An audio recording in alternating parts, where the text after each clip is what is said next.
16 juillet 2004, 16 juillet 2024. 20 ans déjà que Jean Bwendé est décédé. C'est cet homme qui donna du fil à retordre à l'administration coloniale dans la région de l'Ouest. Et l'un des faits d'armes qu'on retient de lui, c'est qu'il est le premier à créer un syndicat pour défendre la cause des planteurs, lequel syndicat deviendra le socle de l'UPC lorsque le parti est créé en 1948.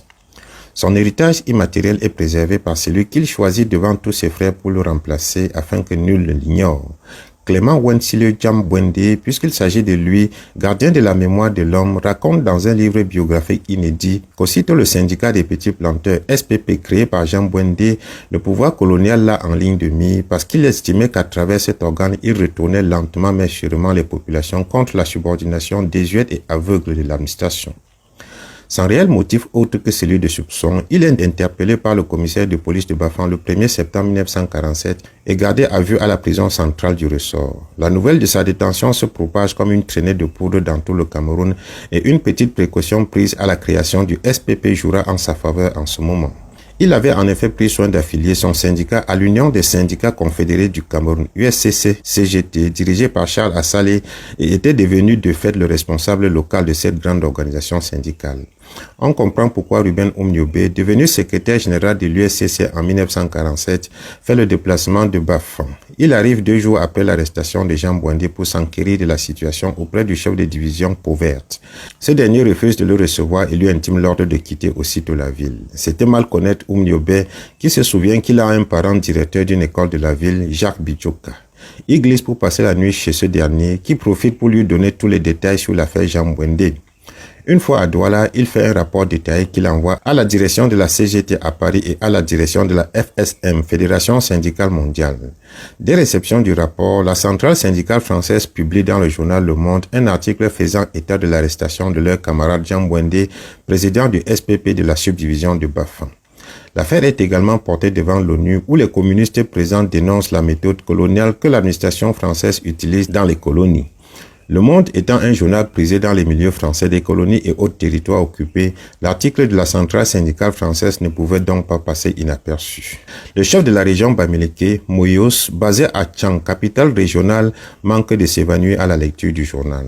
Sur recommandation de Yaoundé, il se rend à Bafang où il convoque Jean Bwendé au bureau du chef de subdivision pour comprendre la démarche et le circuit utilisé pour acheminer la nouvelle de son arrestation en France. Le prisonnier lui répond qu'à partir du moment où il est injustement détenu, même les oiseaux pouvaient véhiculer le message en France. Moyos lui dit que l'administration coloniale est très remontée contre lui parce qu'il veut que tout le monde devienne riche comme lui en cultivant le café et promet de faire examiner son affaire par un juge de paix tout en lui intimant l'ordre de démissionner du syndicat parce que, dit-il, le Cameroun n'est pas mûr pour le syndicalisme. Avant de quitter la ville, il laisse pour instruction d'abattre désormais tous les oiseaux autour de la cellule de Jean Bwendé, convaincu qu'il se transforme souvent en oiseau. C'est finalement le 15 avril 1948, 7 mois 15 jours après son arrestation, que le fameux juge de paix va fouler le sol de Bafang. L'administration locale avait préparé 37 témoins à charge contre Jean Bwendé, parmi lesquels le chef de Bakou, Sa Majesté Dachwa Kazimir. Le procès s'ouvre à l'aube de ce 15 avril 1948. Il est reproché à Jean Bwendé d'avoir encouragé les paysans à planter le café alors que la culture était interdite aux indigènes et réservée aux blancs.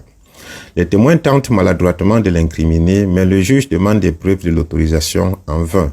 Il fera même arrêter certains pour faux témoignages et finit par libérer Jean Bwendé par ce verdict. Je cite: « Je vous relaxe, allez chez vous, cher ami.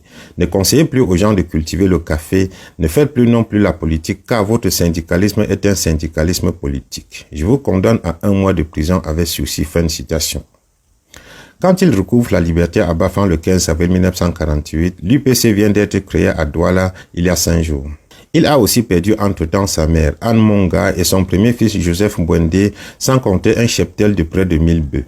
Non content du verdict, il interjette appel à la cour d'appel de Douala. La CGT depuis Paris commet l'avocat Maître Blonde Fermier pour sa défense et à l'issue du nouveau procès, il sera purement et simplement acquitté, retrouvant ainsi son honneur injustement bafoué. En juin 1948, Oumniobé, encore secrétaire général de l'USCC-CGT, invite Jean Bwendé à Douala pour une réunion syndicale de routine. Il lui annonce à l'occasion la création du parti et l'invite à l'implanter à Bafang où il bénéficie d'un soutien populaire. À son retour à Bafang, Jean Bwendé convoque l'Assemblée générale du SPP et présente la situation. Mais personne n'accepte de prendre la tête du syndicat pour qu'il s'occupe du parti.